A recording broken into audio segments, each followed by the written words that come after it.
Comedy, like so many other forms of entertainment, is an entirely subjective topic. What one person finds to be hysterical, another may find boring and trivial.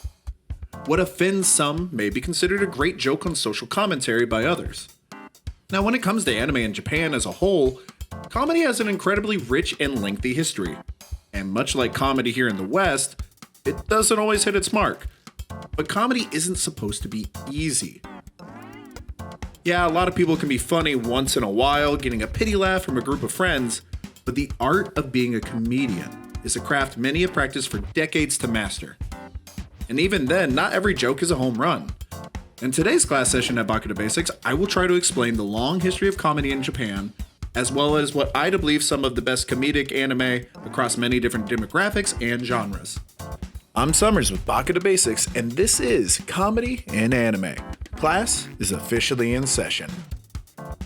Before we can understand comedy and anime, though, we need to understand how comedy works in Japan as a whole. Comedy in Japan is largely broken down into 4 distinctive categories. The first of these would be kyogen. It is an old form of comedy that dates back to the 14th century of Japan. Kyogen is translated to mad words or wild speech, and is a form of traditional Japanese comic theater. It was commonly used alongside No, which is a major form of classical Japanese dance drama. Developed by Kanami Kiyotsugu and his son Zeami, No is the oldest major theater art that is still regularly used and practiced to this day. The combination of these two forms together would be known as a nogaku. Traditionally, a full nogaku program included several of these No plays with comedic kyogen plays in between them. An abbreviated program would be 2 No plays with one of the kyogens in between, which is commonly seen today. Kyogen plays are invariably brief, often around 10 minutes, as traditionally performed between these acts of the No, and often contain only 2 to 3 roles, which are often stock characters. Movements and dialogue in kyogen are typically very exaggerated, making the action of the play easy to understand.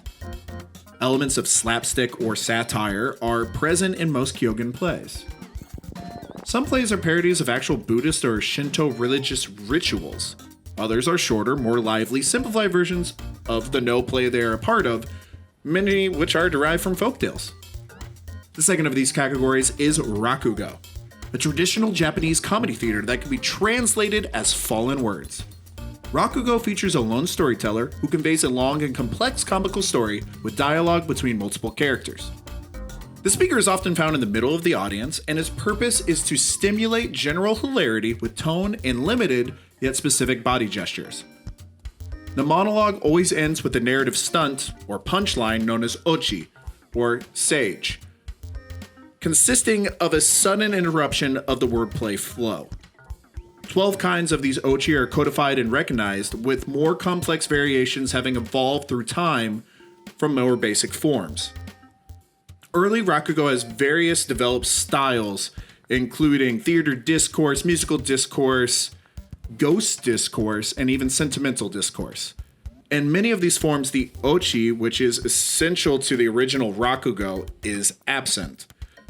Rakugo has often been described as a sitcom with one person playing all the parts. The third comedic practice in Japan is that of owari, a modern style of comedy that translates to laugh.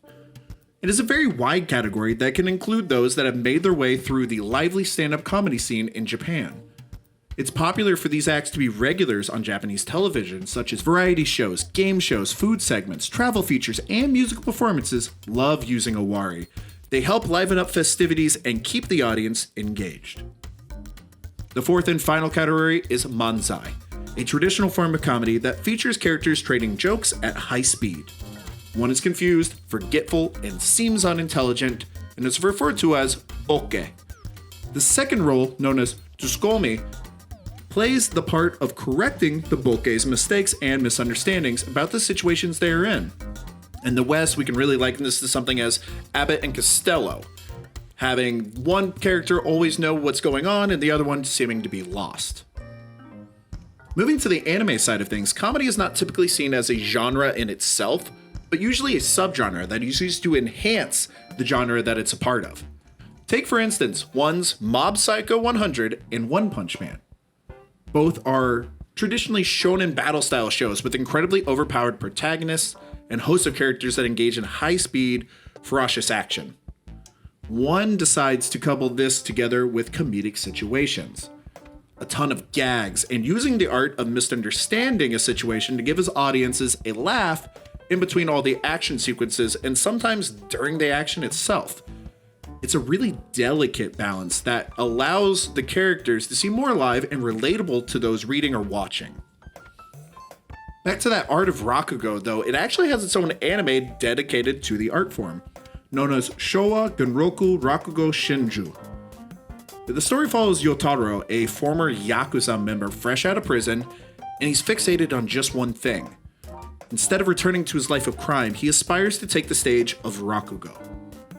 During his incarceration, he was inspired by the performance of a distinguished practitioner known as Yakumo Yurakutai. He then sets his mind on meeting this man who changed his life. The show lets us see the history of Rakugo in a more modern-day Japan, as well as the early 20th century and even as far back as the 19th century through stories and flashbacks. It's a really great educational look at one of Japan's greatest forms of storytelling and comedy. It has drama and some slice-of-life aspects about it, with the comedy serving as a plot point mostly, and as a goal for a former Yakuza member to achieve. One of the most extremely popular forms of comedy in anime is that of the ensemble cast. Many of these shows have a main character, but the majority of the comedic action comes from them acting as a cast as a whole. It can take advantage of numerous unique locations and situations. Grand Blue is a show about a bunch of alcoholic college kids that are in deep sea diving club.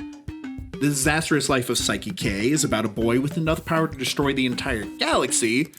All he wants to do is eat sweets and live a normal life, all while trying to hide the powers from a lot of his classmates who get him into silly situations, such as trying to keep his popularity with other students down during a game of dodgeball, or a cataclysmic chain of events happening from a man gassing up his car while looking up a girl's skirt.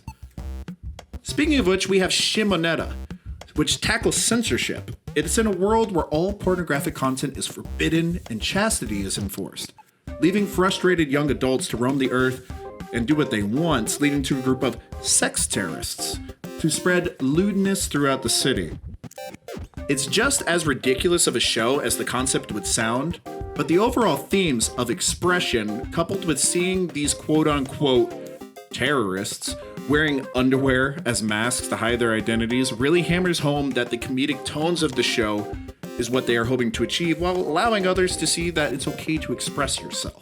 Konosuba takes the isekai trope of a hero reincarnating in another world and turns it on its damn head, having a main character so immoral and pathetic, yet can't help but laugh at the situation he and his companions get into. This man literally dies of a heart attack because he thought a car was going to hit him, but it was actually just an old man on a very slow tractor.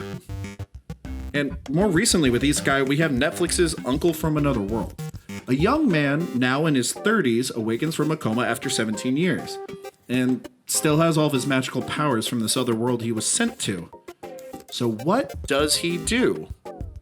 Does he fight crime? No. Does he conduct research about these mysterious powers? No. He obviously becomes a YouTuber. Now, in my opinion, no anime thoroughly uses comedy to greater effect than that of the long-running Gintama franchise. Gintama is a Japanese manga series written and illustrated by Hideki Sorachi, set in a version of Edo, Japan, which has been conquered by aliens. Sorachi states that he added the science fiction setting to develop characters to his liking after his editor suggested doing an historical series. The series focuses on an eccentric samurai, Gintoki Sakata, who works as an odd jobs freelancer. He helps a teenager named Shinpachi Shimura save his sister from an alien group that wants to send her to a brothel. Impressed by Gintoki, Shinpachi becomes his freelance apprentice to pay the bills and learn about the enigmatic samurai. When the pair rescues a teenage alien girl with super strength named Kagura from a Yakuza group, they accept her into their freelancing business, and the three become known as Yorozuya, which translates to "we do everything." Although the story starts as being mostly episodic, a few story arcs and recurring antagonists develop. Various jokes from the manga are comments regarding cliches from other shonen series. For example, in the first chapter, Gintoki fights a group of aliens to protect Shinpachi and his sister. Shinpachi complains that he only fought for 1 page, and Gintoki replies, "Shut up. 1 page is a long time for a manga artist." Gintoki's exaggerated desire to read the weekly Shonen Jump, which causes him to fight other readers to get to it, also makes fun of shonen, since during these parts, characters quote other shonen material. Other types of comedic situations are more general, so that the reader must know about Japanese culture to understand them. The humor is often described by publications as being bizarre and weird. It also has been described as being divided between 2 categories, a sci-fi comedy and a samurai comedy, with the former referring to the whole alien situation. It tends to point out an irritating foible about modern society, including celebration days or famous mythical figures. Additionally, there are references to several historical figures, with a few characters from the story being based on these people. Besides the series' comedy, the aliens' invasion of Japan brings several social issues between them and the humans, with the most recurring one being that of social equality or lack thereof. As a result, one of the main themes involves society trying to preserve their ways of living, rather than fulfilling a dream like in other shonen series. Sorachi masterfully tells a tale with purpose that also consistently gets his audience to laugh, which is the true comedic genius that any writer could hope to obtain. Comedy will always be one of those great sources of entertainment, and the multiple ways that the Japanese culture and anime use it in storytelling never cease to amaze me. There are so many wonderful comedic animes that it truly is mind-boggling how diverse and sometimes bold the way that they try to get a joke or point across. I really hope this class session was helpful to someone and that they will try and learn more about the comedic stylings Japan has to offer. That being said, that's all I have for today's class session. If you enjoyed the video, please leave us a like, and if you aren't already, please go ahead and subscribe to the channel so you never miss a single class session. Also, give us a follow on Twitter for updates about upcoming episodes and other anime content. Comment down below some of your favorite comedies in anime, and give us a suggestion that you might want someone to check out. I've been Summers with Baka to Basics, and I'll see you the next time class is in session.